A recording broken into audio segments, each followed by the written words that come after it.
ሰላም ጤና ይስጥልን የጣና ቲቪ ተከታታይ ቤተሰቦቻችን፣ እነሆ የሰዓቱን የጣቢያችን ዜና መረጃና ዜና ትንታኔዎችን ይዘላችሁ ቀርበናል። አክብሮታዊ ግብዣችንን እያስቀደምን በቅድሚያም አበይቶቹን እናቀርብላችኋለን። የፋኖ ኃይሎች ደብረ ማርቆስ ከተማ ሌሊቱን ልዩ ኦፕሬሽን ፈጽመዋል። ኦፕሬሽኑ በመሃል ከተማ የተፈጸመ መሆኑን በአገዛዙ የጦር አመራሮች ዘንድ ከፍተኛ መደናገጥ ፈጥሯል። የኦፕሬሽኑን ዝርዝር መረጃ ይዘናል። በሌላ በኩል በቋራ በሙርና በአባይ ዳር አቅጣጫ በተደረገው ውጊያ ከ30 በላይ አገዛዙ ወታደሮች ሞትና ቁስለኛ መሆናቸው ተሰምተዋል። በሌላ በኩል ከጋሸና ከተማ በቅርብ ርቀት ገጣጢትና አርቤት በተባሉ ሁለት ቦታዎች ላይ ፋኖ በፈጸመው የደፈጣ ጥቃት ከ15 በላይ ወታደሮች ሞትና ቁስለኛ እንዲሁም ምርኮኛ ሆነዋል። በዚያው ውጊያ የተበሳጨው አገዛዙ ሰራዊት የእርስ በርስ ተኩስ ልውውጥ ማካሄዱ ተሰምተዋል። የግንባር መረጃዎቹ በቅደም ተከተል ይቀርባሉ። የጦርነት ፖሊሲ ባለቤቱ የብልጽግናው አለቃ አብይ አህመድ ከእስካሁኑ የከፋ የተባለውን የቃላት ጦርነት በኤርትራ ላይ አሰምተዋል። አብይ ቃል በቃል ሂሳብ እናወራርዳለን የሚል መልእክት አስተላልፈዋል። በሰፊው ቃኝተነዋል። አብራችሁን ስትዘልቁ ሰምታላችሁ። ህወሓት ወታደራዊ ዝግጅቱን አጠናቋል። ወታደሩ ለውጊያ በተጠንቀቅ ቆሟል። ትዕግስታችን እያለቀ ነው። ይህንን ያሉት የህወሓት ወታደራዊ ቃል አቀባይ ገብረ ጻዲቅ ናቸው። ግለሰቡ ዳግም ወደ መድረኩ ተመልሰዋል። ከኢትዮጵያ ጋር የሚያገናኘን ነገር የለም ሲሉ የተሰሙት እኚህ ሰው የህወሓትን የጦርነት ዝግጁነት አረጋግጠዋል። የኤርትራ የደህንነት ሰዎች ወደ ኢትዮጵያ ኮብልሏል በሚለው የብልጽግና ፕሮፓጋንዳ ምላሽ ተሰጥቷል። ምላሹ አዲስ አበባ በሚገኙት የአስመራው ዲፕሎማት በኩል የተሰጠ ነው። ምላሹ ምን ይላል ለሚለው ሰምታላችሁ። እነዚህንና ሌሎች ይዘናል። ወደ ዝርዝር መረጃዎቹ እናመራለን።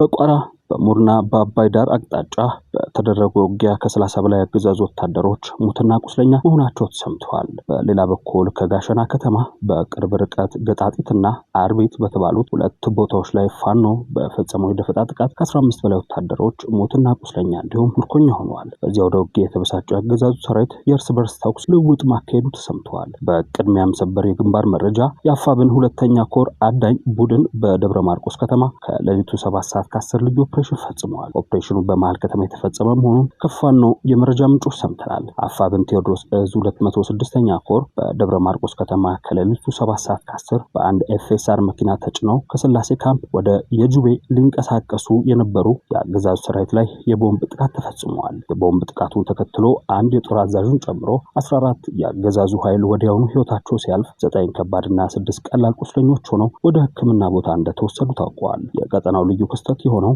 206ኛ ኮር በደብረ ማርቆስ ከተማ በተደጋጋሚ በሌሊት በቀንና በምሽት በአገዛዙ ጦር ላይ ያነጣጠረ ልዩ ኦፕሬሽን በመፈጸም ድል እያስመዘገበ ቀጥሏል። በተመሳሳይ ሰዓት የአብማ ክፍለ ከተማ ሚሊሻ ጽሕፈት ቤት ኃላፊ በሆነው አለኸኝ አስማረ መኖሪያ ቤት በተደረገ የቦምብ ጥቃት የሚሊሻ አመራሩ ከባድ ቁስለኛ መሆኑ ተሰምተዋል። ወደ ሌላኛው የግንባር መረጃችን ስናመራ የፋኖ ኃይሎች ከጋሸና ከተማ በቅርብ ርቀት ላይ ገጣጢትና አርቤት በተባሉ ሁለት ቦታዎች ላይ በፈጸሙት የደፈጣ ጥቃት ወታደራዊ ድል ቀንቷቸዋል። በደፈጣ ጥቃቱ ከ15 በላይ ወታደሮች ሙትና ቁስለኛ እንዲሁም ምርኮኛ መሆናቸው ታውቋል። ገጣጢት በተባለው ቦታ ከተፈጸመው ደፈጣ ጥቃት ለማምለጥ ሲሸሹ የነበሩ የአገዛዙ ወታደሮች አርቤት ላይ በፋኖ ከበባ ውስጥ ገብተው ሙሉ በሙሉ ተማርከዋል። በጋሸና ከተማ ዙሪያ በሁለት ግንባሮች በተፈጸመ የሽምቅ ጥቃት በርካታ ወታደሮች መገደላቸውንና መማረካቸውን ተከትሎ በጋሸና ከሰፈረው ወታደራዊ ኃይል መካከል ከባድ የእርስ በርስ ተኩስ ተካሂዷል። የእርስ በርስ ተኩሱ የተካሄደው ለፋኖ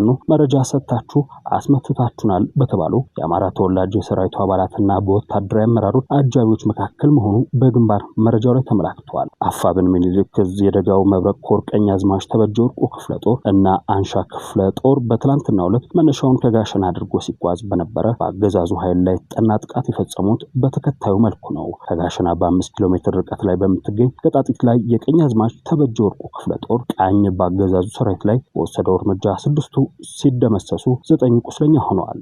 አንሻ ክፍለ ጦር ቃኝ በበኩሉ በአርቤት ምድር ላይ የደፈጣ ኦፕሬሽን በመፈጸም ከቀኝ አዝማች ተበጀ ወርቁ ቃኝ ጥቃት ለማምለጥ ተበታትኖ ሲሸሽ የነበረውን የአገዛዙ ሰራዊት ማርኳል። በሌላ የአውደ ውጊያ መረጃ በቋራ በሙርና በአባይ ዳር አቅጣጫ በተደረገው ውጊያ ከ30 በላይ የአገዛዙ ወታደሮች ሙትና ቁስለኛ የሆኑበት ውጊያ ተካሂዷል። በቋራና በሙር ቀጠና በተካሄደው ተጋድሎ ፋኖ የጦር አቅሙ በምን ያህል ደረጃ እንዳደገ ያሳየበት ሆኗል። በተመሳሳይ ግንባር መረጃ በአፋብኃኝ ጎንደር ጠቅላይ ግዛት እዝ ከተራራው ራስ ጉና ክፍለ ጦር የተውጣጡ የፋኖ ሀዶች ከክምር ድንጋይ አጃ በተባለ አካባቢ ሬሽን ሲያንቀሳቀስ በነበረ የብልጽግና ወታደራዊ ኃይል ላይ በፈጸሙት የደፈጣ ጥቃት ወታደሮቹ ማለቃቸው ተሰምተዋል። በሌላ በኩል ያገዛዙ ሰራዊት ክህደትና ኩብለላ ዛሬም ቀጥሏል። የመከላከያ ሰራዊት አባላት 7 ጥቁር ክላሽና ከ1400 በላይ ተተኳሽ በመያዝ ማረጉ ተማረ ክፍለ ጦርን ተቀላቅለዋል። በመፍረስ ላይ ያለው የአገዛዙ ሰራዊት 6 የ61ኛ ክፍለ ጦርና 1 የ65ኛ ክፍለ ጦር በአጠቃላይ 7 አባላቶቹ ምኒልክ እዝ ላስታ ሳምነው ጽጌ ኮር ማረጉ ተማረ ክፍለ ጦርን ተቀላቅለዋል። በተመሳሳይ በወልዲያ ዙሪያ የመሸገው የአገዛዙ ኃይል እየፈረሰ ፋኖን እየተቀላቀለ ይገኛል። በደቡብ ወሎ ዞን የወረኢሉ ከተማ ከንቲባ የግል አጃቢ የሆነ ታጣቂ ጥር 14 ቀን 2018 ዓ.ም ምሽት 1 ሰዓት ከ45 ገደማ አረንጓዴ ቢጫ ቀይ ኮከብ የሌለው ባንዲራ ለጥምቀት በዓል ከተማዋ ላይ ስትሰቅል ነበር በሚል አቶ ጥላይ ኃይሉ የተባለ የከተማዋ ነዋሪ ግለሰብን በግፍ ረሽኖታል። ግለሰቡ መሳሪያ ያልታጠቀና በንግድ ስራ የተዳደር የነበረ መሆኑ ብዙዎችን ያሳዘነ ጉዳይ ሆኗል።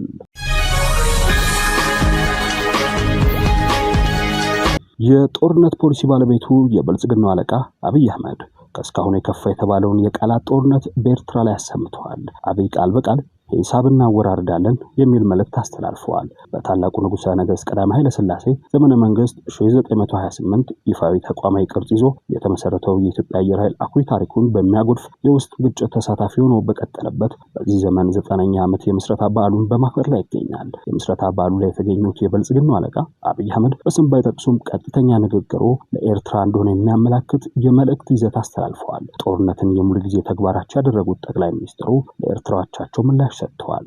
ጥር 4 ቀን ምሽት ከኤርትራ ብሔራዊ ቴሌቪዥን ጣቢያ የተላለፈውን የፕሬዝዳንት ኢሳያስ ቃለ መጠይቅ ታሳቢ ያደረገ የሚመስለው የጠቅላይ ሚኒስትር አብይ አህመድ ምላሽ ቆሞ ቀሮች የሚል ዘለፋ የታከለበት ጭምር ነው። ኢሳያስ በቃለ መጠይቃቸው ብልጽግና በታሪክ አደገኛውን ጦርነት እንደከፈተ መናገራቸው ያስቆጣቸው የብልጽግናው አለቃ ሰነፍ፣ ነዳይ፣ ፈሪ፣ ስስተኛ ለሚሉት የኢሳያስ ኃይለ ቃላት የሰጡት ምላሽ ሂሳብ እናወራርዳለን የሚል ሆኗል። አንዳንዴ የምትስቱ ቆማችሁ የቀራችሁ ወደፊት መራመድ የምትቸገሩ ሱ30 ጄሲ10 ወይም ከዚያ ያለፉ ቴክኖሎጂዎች ሲጠሩ ይሄ ደግሞ ምንድነው ብላችሁ ግራ የሚገባችሁ አሁንም ሚግ 21 ላይ ያላችሁ ሀገራት ደጋግማችሁ እንድታስቡ የሚያስፈልገው ኢትዮጵያ ትናንትና ላይ የቆመች ሀገር አይደለችም። ኢትዮጵያ ነገን ለመዋጀት አበክራ የምትሰራ ሀገር ናት። የማንንም አትፈልግም። የራሷን በየዋህነት በተላላ በአጭር ጊዜ ድል አሳልፋ አትሰጥም። የተሰጠ ካለም ማወራረዷን አትተውም። ከስለላ ጦርነት ባሻገር ጠንካራ የቃላት ጦርነት የቀጠለበት የብልጽግናው አገዛዝና የአስመራው ገዥ ወታደራዊ ፍጥጫ ወደ ግንባር ጦርነት አያመራም ለማለት የሚያስደፍሩ መሟገቻ ነጥቦች ወደ ኋላ እየቀየሩ የስለላና የቃላት ጦርነቱ ከውክልና ጦርነቱ ባሻገር ወደ ግንባር ጦርነት የማደግ ሂደት ላይ እንዳለ ከሁኔታዎች መረዳት ይቻላል የሚሉት የጉዳዩ ተከታታዮች የብልጽግናው አለቃ ጦርነትን የድርድር ማስገደጃ የማድረግ ታክቲካል ውሳኔ ላይ ሳይደርሱ እንዳልቀር ይጠቁማሉ። አብይ በቀጣይ ብቻቸውን ተወዳድረው አሸንፈዋለሁ ብሎ ካደፈጡበት ሀገራዊ ምርጫ ቀጥሎ አሰብን እንደ ክሪሚያ መጠቅለል ባይሳካላቸው እንኳን በጦርነት ዛቻና ፈጣን ማጥቃት የአስመራው መንግስት ወደ ድርድር ጠረጴዛው ስቦ ለማምጣት ሊሞክሩ እንደሚችል፣ ለዚህም አየር ኃይሉን በጣም ማጥቃት ውስጥ ወሳኝ አቅም ለማድረግ በትኩረት እየሰሩ እንደሆነ የሚጠቆመው። በተመሳሳይ ወታደራዊ መረጃ ከተባበሩት አረብ ኤምሬቶች በተጨማሪ ከቤላሩስ የተነሳ የጦር አውሮፕላን ኢትዮጵያ በተደጋጋሚ መግባቱ ተሰምተዋል። ቤላሩስ ውስጥ መቀመጫውን ያደረገው ቲኤኢ ኤቪ አየር መንገድ ንብረት የሆነው ወታደራዊ የጭነት አውሮፕላን ከቤላሩስ ዋና ከተማ ሚንስክ ተነስቶ ሩሲያ አስተራካን ላይ አጭር ቆይታ ካደረገ በኋላ ደብረ ዘይት በሚገኘው ሐረር ሜዳ አየር ኃይል ጣቢያ ማረፉ ተሰምተዋል። በዚህ መንገድ የሚደረጉ የጦር በረራዎች ቁጥራቸው የጨመረ ሲሆን እነዚህ የጦር አውሮፕላን በረራዎች በምስራቅ አውሮፓና በኢትዮጵያ መካከል ያለውን የበረራ እንቅስቃሴ በሚከታተሉት ገለልተኛ አካላት ዘንድ ከባድ ትኩረት ስበዋል። ከቤላሩስ እና ከሩሲያ ተነስተው በቀጥታ ወደ ኢትዮጵያ ዋና ወታደራዊ የአየር ኃይል ጣቢያ የሚያመሩ በረራዎች በሀገራቱ መካከል መካከል ያለውን ሚስጥራዊ የጦር መሳሪያ ግዢ የሚያመላክቱ ነው ተገኝተዋል። ከቅርብ ጊዜ ጀምሮ በቤላሩስ የጭነት አውሮፕላኖች አማካኝነት ወደ ደብረዘይት የሚደረጉ በረራዎች ትኩረት የሳቡት አውሮፕላኖቹ የሚጭኑት ቁሳቁስ ብቻም ሳይሆን ይዞት የሚመጡት የሰው ኃይል ጭምር በመሆኑ ነው። በደብረዘይት ሐረር ሜዳ አየር ኃይል ቤዝ ውስጥ ከበስተጀርባ ከፍተኛ ቁጥር ያላቸው የቤላሩስ ወታደራዊ አማካሪዎችና የቴክኒክ መሐንዲሶች እንደሚገኙ መረጃዎች ይጠቁማሉ። እነዚህ ባለሙያዎች በተለይ በኢትዮጵያ አየር ኃይል ውስጥ የሚገኙትን የጦር መሳሪያዎችን ኦፕሬሽን እና ጥገና በበላይነት የሚመሩ ሲሆን በቅርቡ ወደ ሀገር ውስጥ የገቡትን አዳዲስ የድሮን ቴክኖሎጂዎችና የኤሌክትሮኒክስ ጦርነት መሳሪያዎችን ለኢትዮጵያ ሰራዊት የማላመድና ስልጠና የመስጠት ኃላፊነት ተጥሎባቸዋል ተብሏል። የእነዚህ አማካሪዎች መገኘት የኢትዮጵያ አየር ኃይል በቴክኒክ ራሱን እንዲችልና በተለይም ከሀገር ውስጥ ጦርነት በተጨማሪ የድንበር ተሻጋሪ ጦርነት ዝግጅቱ ጋር እንደሚያያዝ የመረጃው ምንጮች ያብራራሉ። ደብረዘይት የሚገኘው የሐረር ሜዳ አየር ኃይል ጣቢያ በቅርቡ መጠነ ሰፊ የማስፋፊያና የእድሳት ስራ የተከናወነለት ሲሆን የአውሮፕላን ማረፊያው ርዝመት እስከ 4.1 ኪሎ ሜትር እንዲረዝም ተደርጓል። ይህ እድሳትም ግዙፍ የጭነት አውሮፕላኖች በብዛትና በደህንነት እንዲያርፉበት ለማድረግ የታሰበ ሲሆን ጣቢያው ከቅርብ ጊዜ ወዲህ ከተባበሩት አረብ ኤምሬቶች ከቱርክና አሁን ደግሞ ከቤላሩስ ስለሚመጡ ወታደራዊ ጠቀሜታ ያላቸው የጭነት በረራዎች ዋነኛ መዳረሻ ሆኖ እያገለገለ ይገኛል። ቤላሩስ ለኢትዮጵያ አየር ኃይል በተለይም እነ ጄኔራል ይልማ መርዳሳ የሚፎክሩባቸውን ሱ-27 ተዋጊ ጀቶችና ኤስ-300 የተሰኙ የረጅም ርቀት የአየር መከላከያ ሚሳኤሎችን በማዘመንና በመጠገን ረገድ ቀዳሚውን ሚና ትጫወታለች። ቤላሩስ ውስጥ የሚገኘው 558ኛው የአውሮፕላን ጥገና ፋብሪካ ከኢትዮጵያ አየር ኃይል ጋር ቀጥተኛ ግንኙነት ያለው ሲሆን የኢትዮጵያ ባለሙያዎች በቤላሩስ ስልጠና እንዲያገኙና የቤላሩስ ወታደራዊ መሐንዲሶች ደግሞ በደብረ ዘይት በቋሚነት እየሰሩ እንደሚገኙም መረጃዎች ያመለክታሉ። ከዚህ በተጨማሪም ቤላሩስ ለብልጽግና መንግስት የድሮን መቃወሚያ ቴክኖሎጂዎችን በማቅረብ ብልጽግና ከምዕራባውያን የሚቀርብለትን የጦር መሳሪያ ግዥ ክልከላና ጫና እንዲቋቋም ትልቅ ድጋፍ እንደምታደርግለት ይነገራል። ህወሓት ወታደራዊ ዝግጅቱን አጠናቋል። ወታደሩ ለውጊያ በተጠንቀቅ ቆሟል። ትዕግስታችን እያለቀ ነው። ይህንን ያሉት የቀድሞ የህወሓት ታጣቂዎች ቃል አቀባይ ሆነው ሲሰሩ የነበሩት ገብረ ጻዲቅ ናቸው። ገብረ ወይን ከተባለ የህወሓት ልሳን ጋር ባደረጉት ቆይታ በተለይ ከውልቃይት ጋር በተያያዘ ትዕግስታችን እያለቀ ነው፣ ትዕግስትም ልክ አለው የሚል ይዘት ያለው ንግግር በማድረግ የጦርነት ነጋሪት ጉሰማውን አጠናክረዋል። ገብረ ጻዲቅ በዚሁ የጦርነት ነጋሪት ጉሰማቸው ወልቃይት ካልተመለሰ ከዚህ በኋላ መታገስ እንደማይችሉና ወደ ጦርነት ለመግባት ሊገደዱ እንደሚችሉ ተናግረዋል። ለጦርነቱ ዝግጅትም አንድነት ላይ ሲሰሩ መቆየታቸውን አስታውሰው የትግራይ ህዝብ በጦርነቱ ተሳታፊ ለማድረግ መጣራቸውን አብራርተዋል።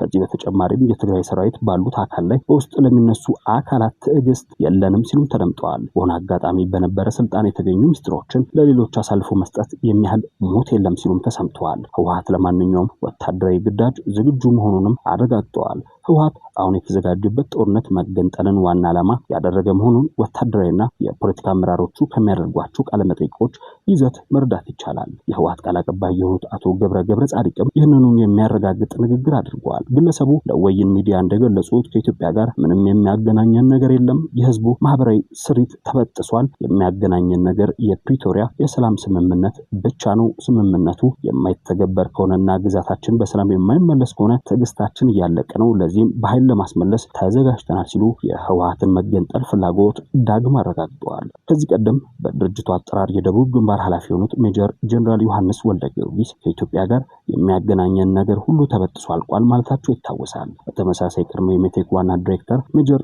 ጀነራል ክንፈ ዳኘው ትግራይ ከኢትዮጵያ መገንጠል አለባት የሚል አቋማቸውን ደጋግሞ ማሰማታቸው አይዘነጋም። ከኢትዮጵያ ተገንጥለን እንደ ኤርትራ ነጻ ሀገር እንፈልጋለን የሚለው አቋም ገዥ ትርክት እንዲሆን በትኩረት እየተሰራበት ይመስላል የሚሉት አስተያየት ሰጪዎች በወታደራዊና የፖለቲካ አመራሩ ዘንድ ዳግም የተገሰቀሰው የመገንጠል አጀንዳ ጦርነት መሳሪያ ያደረገ የፖለቲካ ግብ ሆኖ በመታየት ላይ ነው ብለዋል።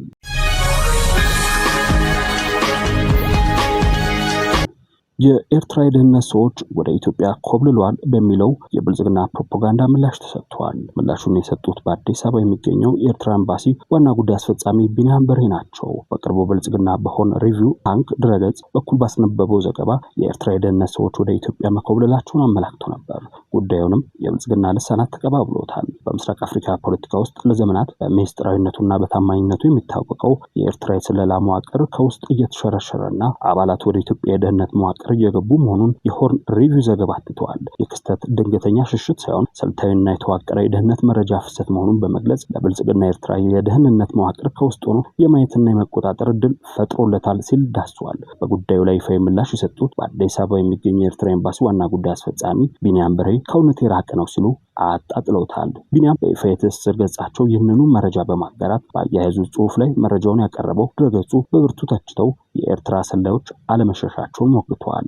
ከዚህ ምላሽ አንድ ቀን ቀደም ብሎ የኤርትራ የማስታወቂያ ሚኒስትር የማነ ገብረ መስቀል የብልጽግና ገዢዎች በኤርትራ የመንግስት አስተዳደርና የኢኮኖሚ ፖሊሲ ላይ አዲስ የሚዲያ ዘመቻ ከፍተዋል የሚል ክስ መሰንዘራቸው ይታወሳል።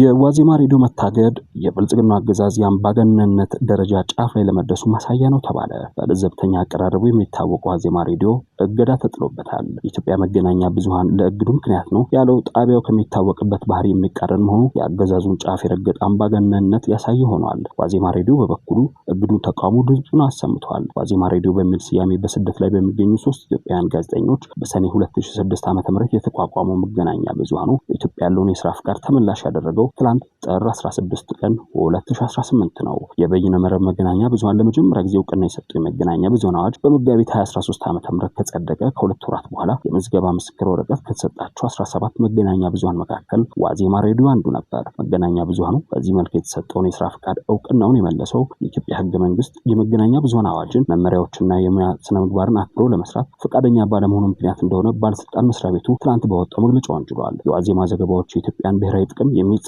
ሚዛናዊነት የሚጎላቸውና የሙያ ስነ ምግባርን የጣሱ አንድ ወገን ዘገባ ብቻ የተንጸባረቁባቸውን መገኘታቸውን በመጥቀስ አገዛዙ በሚመራው ባለስልጣን መስሪያ ቤት በኩል እርምጃውን ህጋዊ ለማስመሰል ሞክረዋል። የዋዜማ ሚዲያ አመራር ትናንት ምሽቱን ባወጣው መግለጫ ባለስልጣኑ ያቀረባቸው ክሶች የኢትዮጵያን ሚዲያ ለሚከታተሉት ተደራሲዎች፣ ታዛቢዎችና ባለሙያዎች የህሊና ፍርድ እንተዋለን ሲል ምላሽ ሰጥተዋል። የሆነ ሆኖ ዋዜማ ሬዲዮ የስራ ፍቃዱ የተነጠቀው ውሳኔው ከቀጣዩ ሀገር አቀፍ ምርጫ ጋር በተያያዘ እንደሆነ የውስጥ መረጃዎች ያሳያሉ። በቀጣይም የብልጽግና አገዛዝ ተጨማሪ የሲቪክ ማህበራትና ሚዲያዎችን ሊዘጋ እንደሚችል ተጠቁሟል። የብልጽግናው መሪ አብይ አህመድ በሚከተሉት ፍጹማዊ የአንድ ግለሰብ ጠቅላይ አምባገነንነት የተነሳ በኢትዮጵያ እውነተኛ ተቋሚ ፓርቲዎች፣ የሲቪክ ማህበራትና ነጻ ሚዲያዎች አፈና እየደረሰባቸው ከምህዳሩ መገደላቸው ቀጥለዋል። አብይ አህመድ የአምባገነንነት አለንጋ ሆኖ በማገልገል ላይ የሚገኙ ተቋማትም ሚዲያዎችና የሲቪል ማህበረሰብ ድርጅቶችን በተከታታይ እንደሚዘጉ ነው ምንጮች የጠቆሙት። በራሳቸው ድምጽ ብቻ መከበብ የሚፈልጉት አብይ አህመድ በኢትዮጵያ ምድር አንድም ተቋሚ ፓርቲ እንዳይኖር በህዝብ መብቶችና ዲሞክራሲ እንቅስቃሴዎች ላይ የሚያተኩሩ እንዲሁም ነጻ ሚዲያዎችን ደረጃ በደረጃ በማፈን ከምህዳሩ በማጥፋት ላይ ይገኛሉ።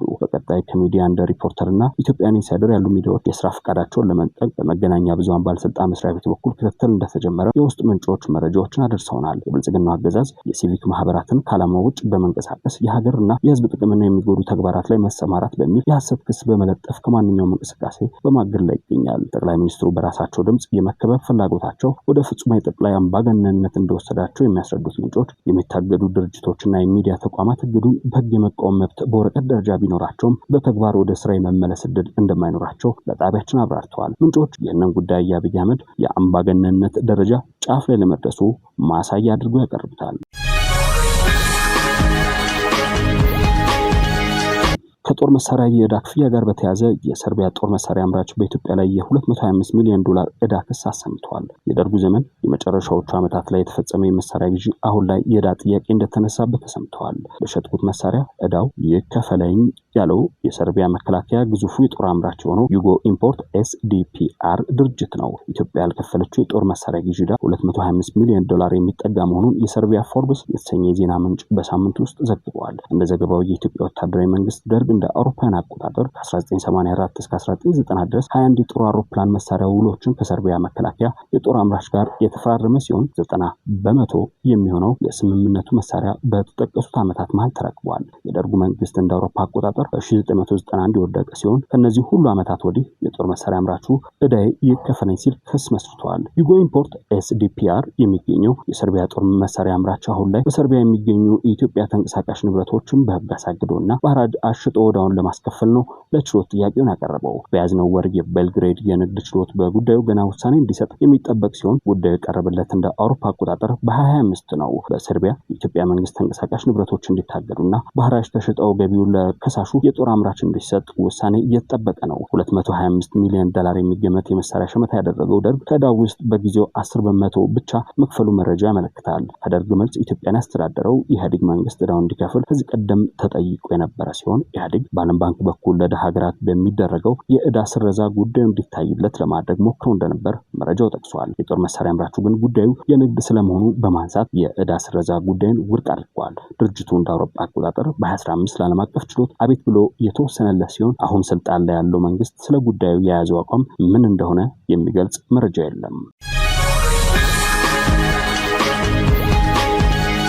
ክቡራትና ክቡራን ቤተሰቦቻችን ለሰዓቱ የተሰናዱት መረጃዎቻችን የተከታተሏቸውን ይመስሉ ነበር። አብራችሁን ስለቆያችሁ ልባዊ ምስጋናችን ይድረሳችሁ እያለን የጣና ቲቪ ወቅታዊ ዜናዎች፣ ትንታኔዎችና ልዩ ልዩ ፕሮግራሞች እንዲደርሷችሁ ቻናላችንን ሰብስክራይብ በማድረግ ቤተሰብ ይሁኑ። በተሳትፎ የትግል ሚዲያውን እንዲያጠናክሩ ጥሪያችንን እናቀርባለን። ጣና ቲቪ ከሀቅ ጋር